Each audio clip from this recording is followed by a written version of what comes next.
आप सभी दोस्तों का स्वागत है।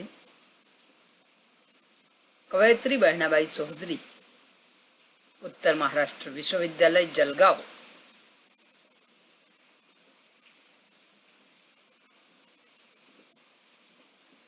के धनाजी नाना महाविद्यालय फैजपुर के हिंदी विभाग से मैं डॉक्टर कल्पना पाटिल यमे द्वितीय वर्ष के अभ्यासक्रम में हिंदी साहित्य का आदि एवं मध्यकाल इस पेपर के अंतर्गत आज हम अध्ययन करेंगे मध्यकाल अर्थात भक्तिकाल के परिवेश पर। भक्तिकाल का परिवेश या परिस्थिति, क्योंकि परिवेश का प्रभाव साहित्य पर होता है, तो भक्तिकाल की पहली परिस्थिति का अध्ययन करेंगे हम, राजनैतिक परिस्थिति। भक्तिकाल की राजनीति की दृष्टि से हम भक्तिकाल को दो भागों में विभाजित कर सकते हैं। पहला भाग जो है यह 1400 ईस्वी सन से 1526 तक का पूर्वार्ध और 1526 से 1650 तक का जो कालखंड है वह उत्तरार्ध। इसके पूर्वार्ध के भाग में दिल्ली पर तुगलक और लोदी वंश के राजाओं ने राज किया, तो दूसरे उत्तरार्ध में बाबर, हुमायूं, अकबर, जहांगीर और शाहजहां आदि मुगलों ने राज किया।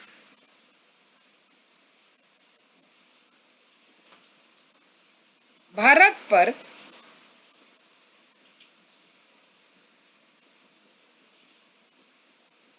राजनैतिक दृष्टि से प्रथम कालखंड जो है पूर्वार्ध,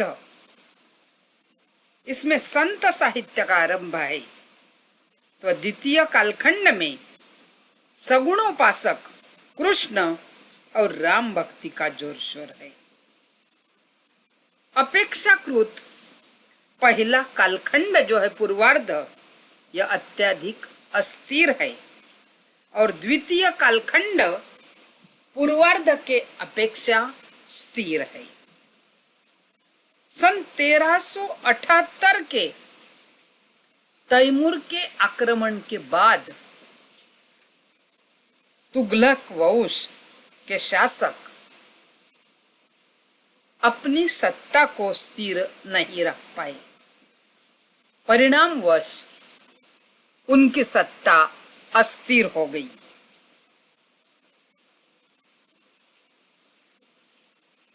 सुल्तान की सत्ता दिल्ली, रोहतक, संभल और दोआब में सिमट गई। सन 1413 में अंतिम तुगलक शासक महमूद शाह की मौत के बाद 1451 तक सैयद वंश का शासन रहा। इस वंश के मुबारक सुल्तान ने पंजाब और दोआब के हिंदुओं पर अत्याचार किया। सैयद वंश का कोई भी शासक अपनी सत्ता को पुख्ता नहीं कर पाया दोस्तों। फलतः लाहौर सरहित के सूबेदार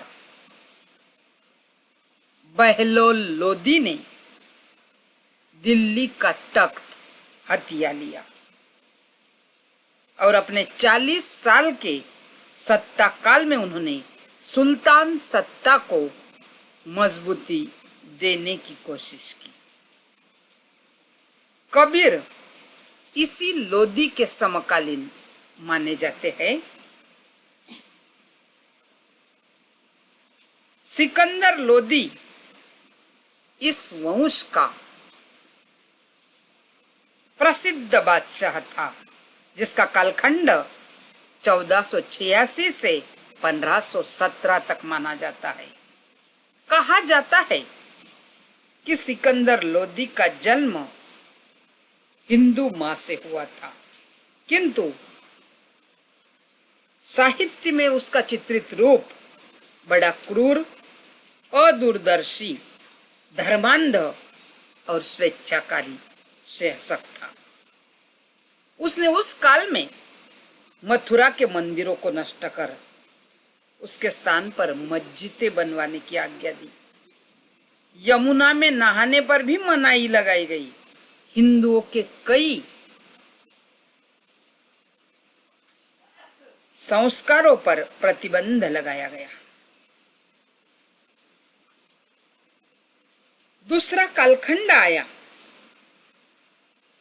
मुगलों का। मुगलों के कालखंड में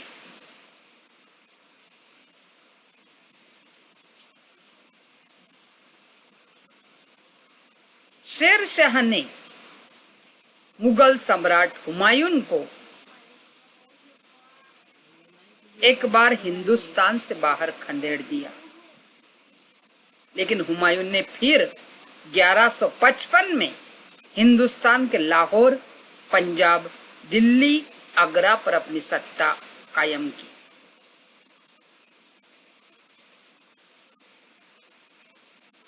उसके बाद अकबर का नाम मूर्धन्य रूप से लिया जाता है। सहिष्णुता उसके शासन काल की महत्वपूर्ण विशेषता है।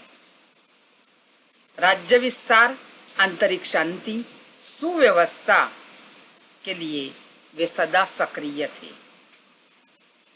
कला, संगीत, साहित्य और संस्कृति को उन्होंने पर्याप्त बढ़ावा दिया।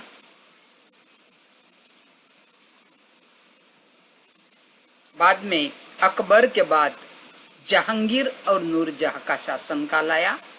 इंसाफ की जंजीर जहांगीर की प्रसिद्ध थी। बाद में जहांगीर और उसके बाद शाहजहां ने इस राजनीति को आगे विकसित किया, किंतु शाहजहां के समय विलासिता की प्रवृत्ति बढ़ती हुई नजर आई और आगे चलकर उसी का प्रभाव इस कालखंड की परिस्थितियों में हमें देखने को मिलती है। दूसरी परिस्थिति या दूसरा परिवेश है समाज, सामाजिक परिवेश।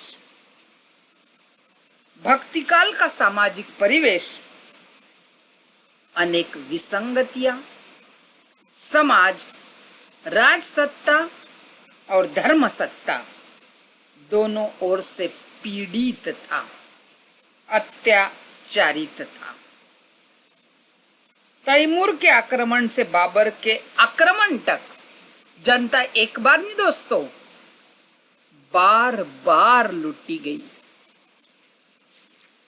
धर्म के नाम पर विधर्मी शासकों के स्वेच्छाचारी एवं निर्दयी व्यवहार से जनता प्रताड़ित, पीड़ित तथा आतंकित रही। इस काल में बाहर से आने वाले इस्लाम धर्मियों की संख्या बढ़ रही थी। एक एक मुस्लिम शासक अपनी सत्ता लिप्सा और काम लिप्सा की पूर्ति हिंदू जाति से करवाते थे।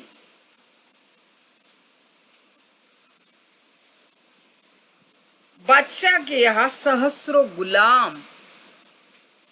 गुलामी प्रथा इसी काल की देन है, गुलाम रहा करते थे। हिंदू स्त्रियां और बच्चों को भी गुलाम बनाया जाता था। उनके साथ बड़ा दुर्व्यवहार होता था। समाज में चारों ओर व्यभिचार फैल रहा था। जैसे बाजार में चीजें बेची जाती है, उसी प्रकार सुंदर युवतियां, नर्तकियां और सुंदर लड़के बाजार में बिकने लगे थे। फिरोज शाह बहमनी के रनिवास में सहस्रों सुंदरियों का जमघट था।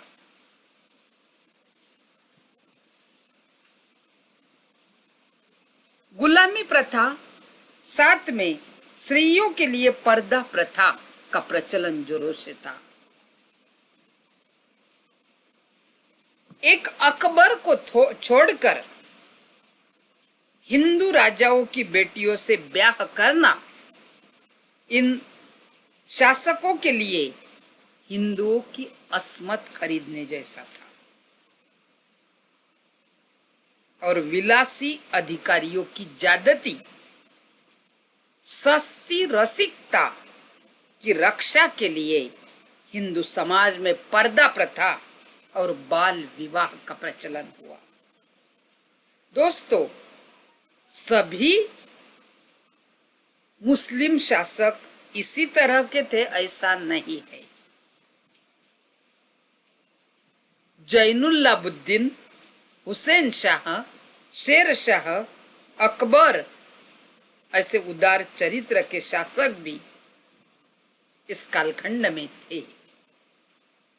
समाज में चतुर्वर्ण पद्धति थी।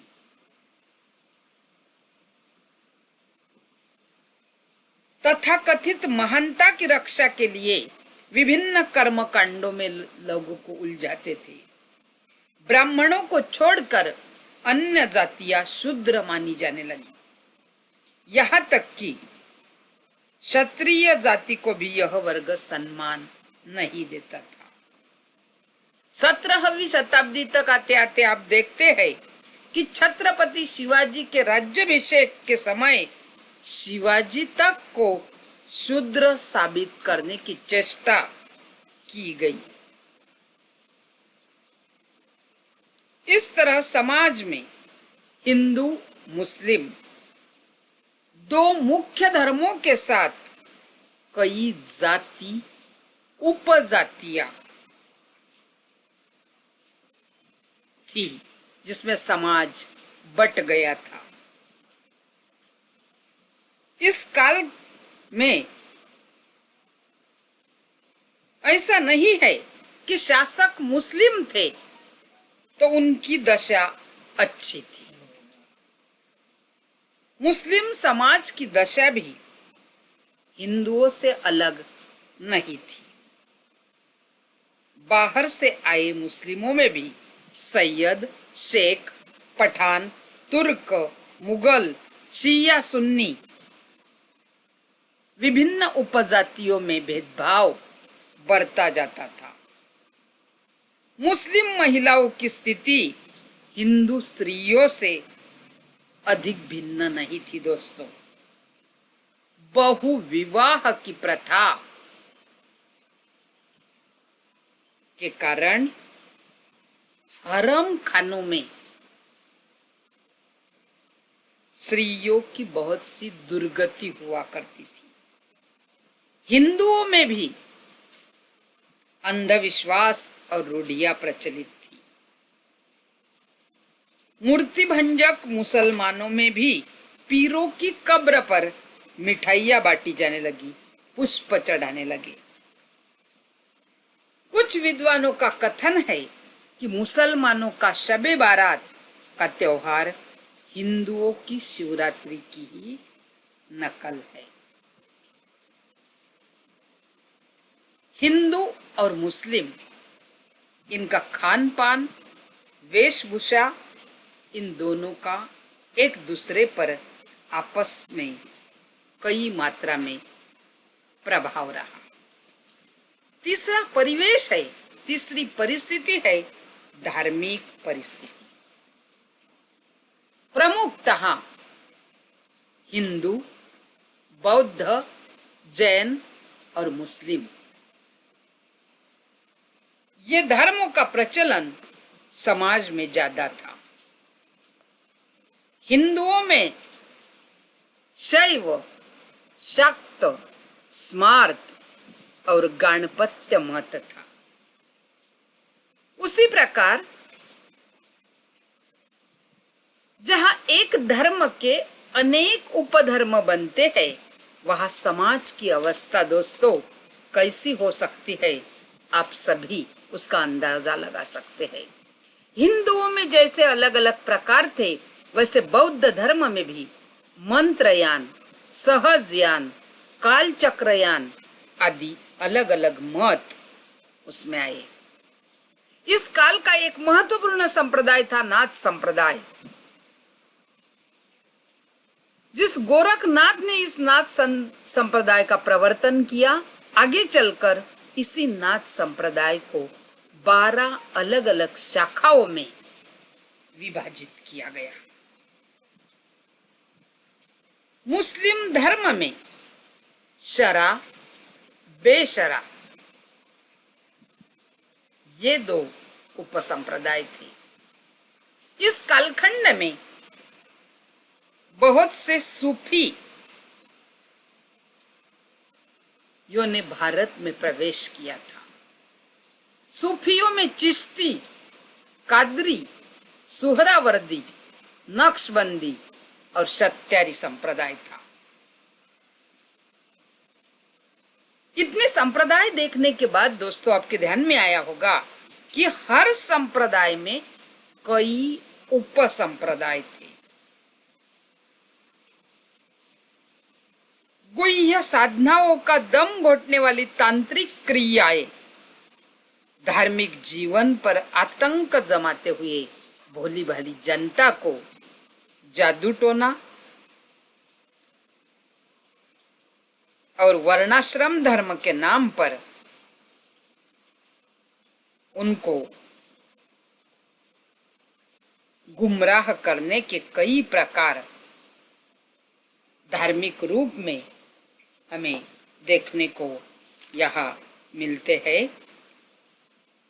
वैष्णव धर्म की बात जहाँ करूं, वैष्णव धर्म की परंपरागत परिस्थिति इस समय जीवित थी, जिसके अनुसार विष्णु के अवतार के रूप में राम और कृष्ण को देखने परखने का प्रयत्न जारी था।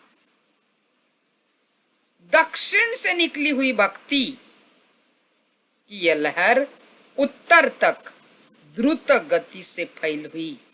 हम पूरा भारतवर्ष धर्ममय होता हुआ यहाँ देखते हैं। जो कहा, भक्ति द्रविड़ी उपजी लाए रामानंद। वीर गाथा कालीन जैन सिद्ध नाथ की रूढ़ियां प्रचलित थी। पौराणिक भक्ति आंदोलनों में भक्ति भावना का रूपात्मक विकास हुआ। दशम शतक से आचार्य युग का उदय माना जाता है। उसके प्रथम आचार्य रामानुज, दूसरे मध्वाचार्य, तीसरे विष्णु स्वामी और चौथे निम्बकाचार्य, जिन्होंने अपने अपने दार्शनिक विशेषताओं को स्थापित किया।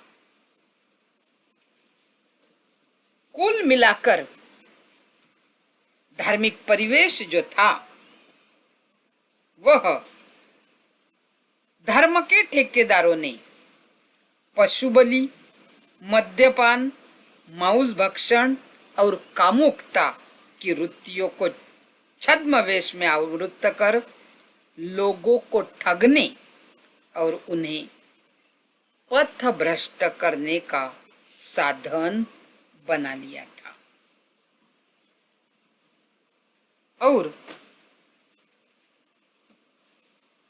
आगे की परिस्थिति पर बात करूंगी मैं, आर्थिक परिस्थिति या आर्थिक परिवेश।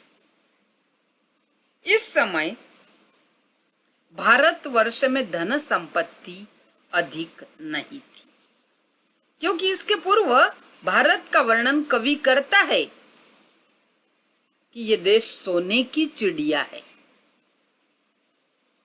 पूर्व के काल में भारत को सोने की चिड़िया कहा गया, जिससे समय समय पर विदेशियों के आक्रमण भारतवर्ष पर हुए और भारत की संपत्ति को ये विदेशी अपने साथ लूटकर ले गए।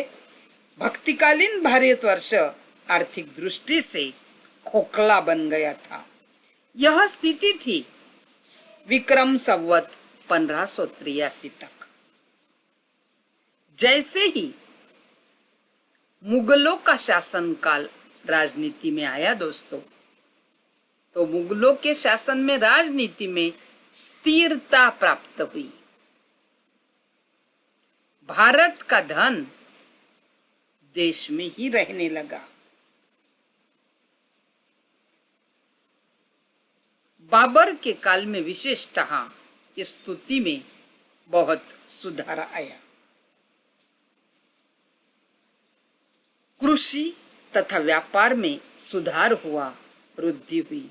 लोग शांति से बिना भय के अपना अपना धंधा करने लगे दोस्तों। दूसरी ओर धार्मिक भावना भी हर किसी के मन में पनपने लगी, जिससे उनका मन प्रसन्न रहने लगा। और अंतिम परिस्थिति, अंतिम परिवेश की बात करूंगी मैं, साहित्यिक परिस्थिति।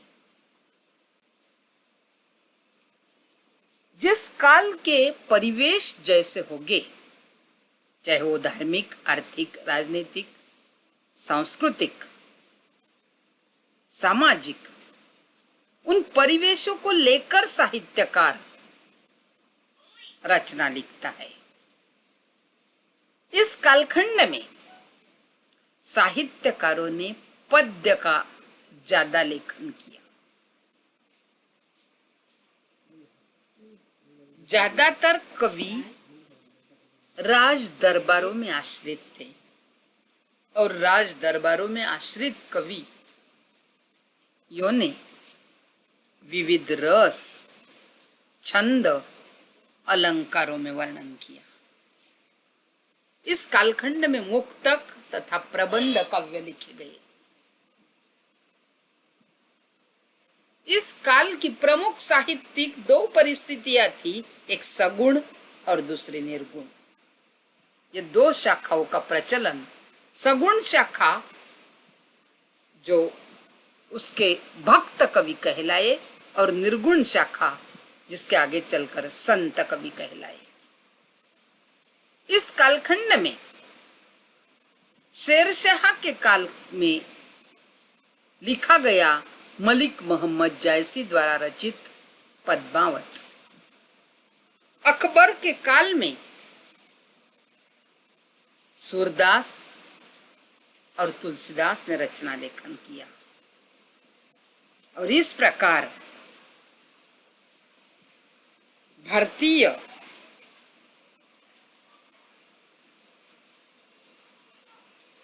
साहित्यिक, राजनीतिक, सांस्कृतिक परिवेश की दृष्टि से भक्तिकाल जो है, यह भक्तिकाल बहुत प्रचलित रहा, क्योंकि इसी काल को हिंदी साहित्य का सुवर्ण युग कहा गया है। कलापरक परिस्थितियों में इस कालखंड में हम देखते हैं कि भक्ति काल में संगीत कला की प्रधानता रही। इस काल के राजाओं ने अपने दरबार में संगीतज्ञों को रखा। अकबर के दरबार में मानसिंह, तानसेन, बैजू बावरा ऐसे गायक थे जो विविध राग रागिनियों का विस्तार करते थे। मुगल शैली, ईरानी विदेशी शैली यहाँ प्रचलित हुई। साथ में चित्रकला के इतिहास में मुगल चित्रकला का एक विशेष स्थान है। बाबर के दरबार में तुर्की तथा ईरानी चित्रकार थे। हुमायूं के दरबार में पर्शियन चित्रकार के साथ हिंदू चित्रकार थे। मुगल चित्र शैली का विकास ज्यादातर अकबर के काल में हुआ, क्योंकि खुद अकबर उसका चहेता था। उसके दरबार में 150 चित्रकार काम करते थे।